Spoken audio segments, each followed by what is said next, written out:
I'm a chicken cutlet connoisseur, and I think I make the best chicken cutlets. Is it fair to be called the best chicken cutlet sandwich in New York? We wouldn't disagree with you if you called us that. I don't love to call any of our food viral because this is something that people get once and they come back for and they crave. But I can see why it's caught fire on Instagram and social media and stuff like that. I'm Frank Tuttolomondo, and we are here at Mama's 2 West Village, and I'm gonna show you how to make one of our most ordered sandwiches, the chicken alla vodka. What I love about the chicken alla vodka is that for me, it touches on everything. And when you bite into it, it's just like the perfect balance of all kind of different robust flavors. So the chicken alla vodka's got 4 awesome components that make it great.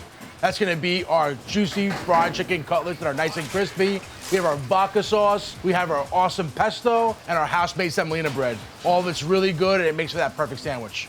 So we're at the very first step of the dough making process. We are going to mix our water and our flour. One thing that's gonna be really weird to hear is that I am really, really allergic to plumes of flour. I would have a really bad asthma attack, but it's pretty funny to see as soon as we get the flour in the mixer, I kind of run away until that flour is hydrated with the water. Now we're going to add our yeast, and then we're gonna let that kind of mix and amalgamate a little bit further. We are going to be adding our salt, which is also really key in strengthening our gluten. We're gonna add some water here, and that is to evenly disperse the salt throughout the dough.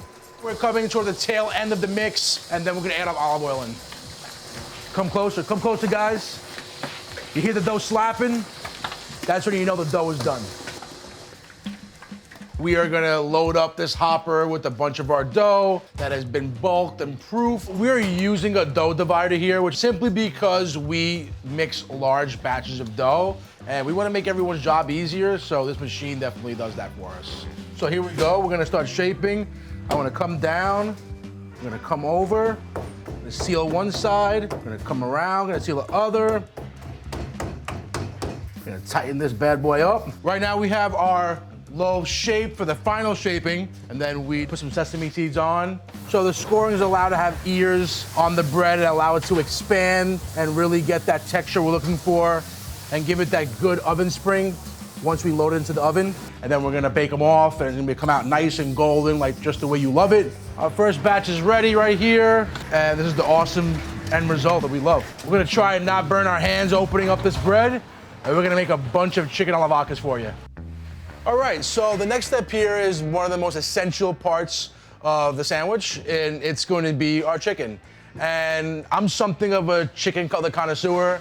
I've eaten chicken cutlets my whole life. I wanna make sure that I'm putting out the best chicken cutlets possible, and everything that I love about chicken cutlets, I kinda wanna incorporate to what we do here. And the first thing that we're gonna do is make our batter. So we don't always use a traditional egg wash for our chicken. But for me, what's really the most important is a really cold, sparkling water that's got a lot of gas and bubbles in it, and that will do the trick. Yeah, so I'm gonna basically mix this batter until there's no more lumps from the flour and the actual mix. The second thing that's really important is the breading. The breading's really essential, and it consists of, our bread that we make here in store that we dry out, and then we grate for the base of the breadcrumbs, and then we have some spices, some traditional stuff like a little bit of oregano, dried parsley, fresh parsley, a little bit of salt, pepper, some other spices that we get in here that are really good, I can't tell you, but it's gonna be the star of the whole chicken cutlet, and it's gonna be something that stands out to you when you bite into it. Breading chicken is one of the things that's kind of like therapeutic for me. And I also often fight with my mother all the time during the holidays on who makes the better chicken cutlet. I've grown up eating hers my whole life. And I said, you know what? I'm gonna take what I love about yours and just make mine better. All right, so the breading step is complete. Now all that's left to do is get this in the refrigerator, let the breading set so that when it comes to service and we fry our chicken, it comes out as for the perfect Mama's 2 chicken cutlet. So next we're gonna make our vodka sauce for the sandwich, and that's gonna be involving making a sofrito, starting our base for the whole sauce, and it's gonna be basically roasting our shallots, garlic, a little bit of olive oil, salt and pepper, really simple, and we're gonna toss that in the oven for about almost an hour. All right, so as our sofrito is getting roasted and sweated out in the oven, we're gonna get this to a rolling boil. So we're gonna turn the stove on, get the last of our peeled tomatoes in here that are milled, and then we're going to start adding our spices. I'm gonna start with our salt and kind of measure everything out with this ramekin just for ease. So we use this immersion blender for a lot of things, and it helps us bring everything to the texture that we want. We're gonna go ahead and add the heavy cream, which is gonna add to that velvety texture we're looking for. And there actually is no alcohol in our vodka sauce. So no cooking wine, no vodka. And, you know, for me, I don't really see it as so much of a flavor profile that, you know, is gonna contribute much to our vodka sauce. So we just omit the step. All right, so our vodka sauce is now finished. We're on to the next step.